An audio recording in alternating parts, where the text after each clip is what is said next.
Hello बच्चों, तो चलिए आज की क्लास में हम लोग सीखने वाले हैं घटाना। ठीक है, 2 अंक का घटाना हम लोग सीखेंगे, जो कि इसमें हर्षी वाला भी होगा और बिना हर्षी वाला भी होगा।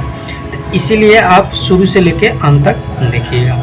ठीक है, तो चलिए देखिए, घटाने का मतलब क्या होता है और जोड़ने का मतलब कि आपको कभी भी जोड़ना होगा चाहे घटाना होगा तो राइट साइड, जैसे राइट साइड ये आपका ये होता है। ठीक है, राइट साइड ये होता है और लेफ्ट साइड ये होता है। तो जब भी घटाना होगा तो राइट साइड से घटाएंगे और जोड़ना भी होगा तो राइट साइड से जोड़ेंगे। ठीक है, तो देखिए आप लोग को 2 तरीका सिखाएंगे घटाने का। ठीक है, तो इसीलिए शुरू से लेकर अंत तक देखिएगा। जैसे 5 में से 4 को निकालना है तो हम लोग सिंपल पहले क्या करते हैं कि पहले लाइन खींच लेते हैं, नहीं निकलना आता है। तो जैसे लाइन कैसे खींचेंगे, जैसे ऊपर 5 है तो 5 लाइन खींच लीजिए। 1 2 3 4 5 5 हो गया। अब नीचे 4 है तो 4 लाइन काट दीजिए। 1 2 3 4, कितना लाइन बचा? 1, तो यहाँ पर हो जाएगा आपका 1। ठीक है, पहले लाइन खींच कर आपको बताना है, तब आपको दूसरा तरीका बताएंगे। अब देखिए 8 है तो 8 लाइन खींच लीजिए। 1 2 3 4 5 6 7 8, नीचे 3 है 3 लाइन काट दीजिए। 1 2 3, अब देखिए 1 2 3 4 5, तो यहाँ पर हो जाएगा 5।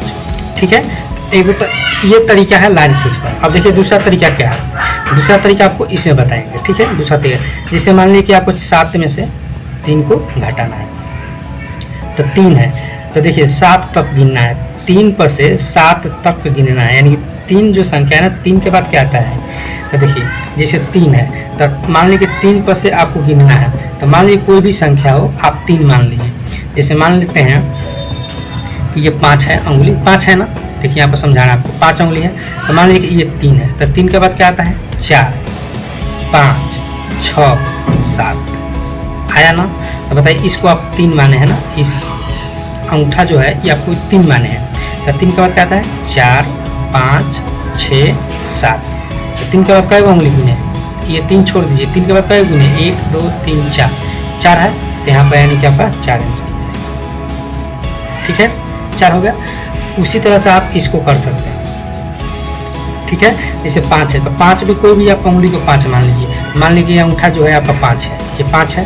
5 के बाद गिनिए, 5 के बाद 6 7 8 9, 9 आ गया। तो 5 के बाद कितना उंगली गिने आप, 1 2 3 4, 4 उंगली गिने तो यानी यहाँ पर 4 हो जाएगा। ठीक है, तो देखिए ये दोनों तरीके आप सीख सकते हैं, दोनों तरीके से आप बनाइए। अगर आपको इस तरह से दोनों आपको आना चाहिए, एकदम जरूरी है आना। ये नहीं कि नहीं आएगा, हमको ये आएगा ये नहीं आएगा, ये आएगा ये नहीं आएगा, आपको दोनों आएगा। ये मैं कॉन्फिडेंस से कह रहा हूँ कि आपको दोनों ये आएगा। ठीक है, उसी तरह से आप देखिए। अब चलिए अब इसको घटाना होगा, तो मान लीजिए तो 2 है तो 2 में से 7 हटेगा नहीं, तो 2 में से 7 नहीं घटेगा तो क्या करेंगे कि 8 से 1 कर्जा ले लेंगे, तो यहाँ पर हो जाएगा 12। ये 2 यहाँ पर हम लिख दे रहे हैं, 8 से 1 कर्जा लीजिएगा तो हो जाएगा ये 12। ठीक है, 12 हो गया। तो अब 7 पर से गिन दीजिए तो कितना हो जाएगा, 7 5 12 होता है ना, 7 5 12, तो यानी कि यहाँ पर हो गया आपका 5। समझ में आ गया।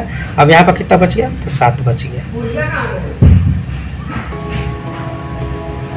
तो यहाँ पर आपका बच गया 7 बच गया। तो अब 7 में से 5 घटाना है, तो 7 में से 5 घटेगा तो 2 बचेगा। ठीक है, उसी तरह से घटाना है, नहीं तो लाइन खींच कर पहले समझ लीजिए, उसके बाद उसी तरह से घटाइए। जैसे यहाँ पर 5 है तो 5 के बाद गिन दीजिए 6 7, 2 आ गया। अब चलिए यहाँ पर हो गया है अब 0, तो 0 में से 5 तो घटेगा नहीं, तो क्या करेंगे, तो फिर क्या करेंगे, हर्षिल लेंगे। तो यहाँ पर हम इस 0 को यहाँ पर लिख दे रहे हैं, ये 0 यहाँ पर है, हर्षिल लेंगे तो ये 10 हो जाएगा।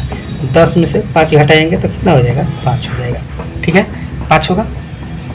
अब यहाँ पर हो जाएगा 4, 4 में से 3 घटाएंगे तो 1 हो जाएगा, यानी कि 15 होगा। अब आप सीख गए।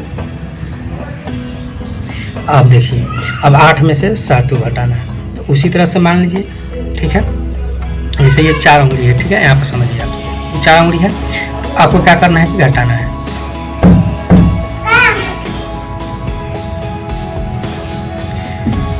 तो देखिए ये 4 उंगली है। ठीक है, तो 4 उंगली है तो किसी एक को आप 7 मानिए, यानी कि इसको आप 7 मानिए। तो 7 के बाद गिनिए क्या आता है 8, 8 आ गया। कितना उंगली गिने आप, एक ही उंगली गिने ना, तो यहाँ पर आपका आंसर 1 आ जाएगा। इस तरह से ये दूसरा का नियम है, नहीं तो आप लाइन खींच के बना सकते हैं। जैसे 3 है, 3 में से 2 घटाना है तो 1 हो जाएगा। ठीक है, उसी तरह से 7 में से 4 घटाना है। तो 7 में से 4 कैसे घटाइएगा, तो मान लीजिए कि 7 में से 4 घटाना है आपको, ये 4 संख्या है, ठीक है, तो इसको आपको 4 मान लेना है। ये उंगली जो छोटी वाली उंगली है कानी, इसको 4 मानिए। तो 4 के बाद क्या आता है, 5, 6, 7। तो कितना उंगली गिने, ये 4 को छोड़ाकर कितना उंगली गिन दी है, 3 उंगली गिने ना, तो आपका आंसर कितना हो जाएगा, 3 हो जाएगा। 3 हो गया। उसी तरह से 5 में से 3 घटाएंगे तो 2 हो जाएगा, ठीक है। इस तरह से आपको बनाना है, ठीक है। और ये जो प्रोसेस आपको बता रहे हैं ना, ये प्रोसेस है जो आप शुरू में सीखे हैं, कभी बनाए नहीं हैं, चाहे बनाए भी हैं तो ये आप नियम नहीं जानते होंगे बनाना, तो इसीलिए आपको बता रहे हैं। नहीं तो आप नियम जानिएगा तो क्या जरूरी है इसे उंगली पर गिनना, कोई ज़रूरत नहीं है। मान लीजिए कि आपको घटाना है तो डेट घटा लीजिएगा। जैसे आपको घटाना है कि 2 है तो 2 में से 5 घटेगा नहीं, तो एक हाथ से लेंगे तो 12 हो जाएगा। यहाँ पर आपको 12 लिखने की जरूरत भी नहीं पड़ेगा, ठीक है। क्यों नहीं पड़ेगा, क्योंकि आपको पता है कि एक हाथ से लेंगे तो 12 हो जाएगा, 12 में से 5 घटाएंगे तो 7 हो जाएगा। इस तरह से डायरेक्ट घटा सकते हैं जिस तरह से हम घटा रहे हैं। लेकिन कब, आप जब ये सब नियम जान जाइएगा, एक्सपीरियंस हो जाएगा आपको बनाने का, तो आप इस तरह से बनाइएगा। अब यहाँ पर बचा कितना, 8। अब यहाँ पर आपको लिखने का 8 जरूरत नहीं पड़ेगा, जैसे यहाँ पर आपको 8 लिखने की जरूरत नहीं पड़ेगा। आप यहाँ पर समझ गए कि 9 है तो 1 दे दिए थे तो 8 बचा, 8 में से 3 घटाएंगे तो 5 होगा। इस तरह से आप बना लीजिएगा, समझ गए। अब चलिए, ये जो है 4 में से 3 घटाएंगे, तो 4 में से 3 घटाएंगे तो क्या हो जाएगा, 1 हो जाएगा। और 7 में से 4 घटाएंगे तो 3 हो जाएगा। तो इस तरह से आप बनाइएगा जिस तरह से हम बना रहे हैं। कब बनाइएगा, आप शुरू से लेकर अंत तक देखे होंगे। तो ये नियम, लाइन खींचकर बनाने का नियम और हाथ पर गिन कर बनाने का नियम, दोनों आप सीख गए होंगे। तो आप लोग आसानी से बना लीजिएगा, ठीक है। तो आशा करते हैं कि आप लोगों को समझ में आया होगा। समझ में आया तो वीडियो को लाइक कीजिए और चैनल पर नए हैं तो चैनल पर सब्सक्राइब कीजिए। चलिए फिर मिलते हैं हम लोग नेक्स्ट क्लास में।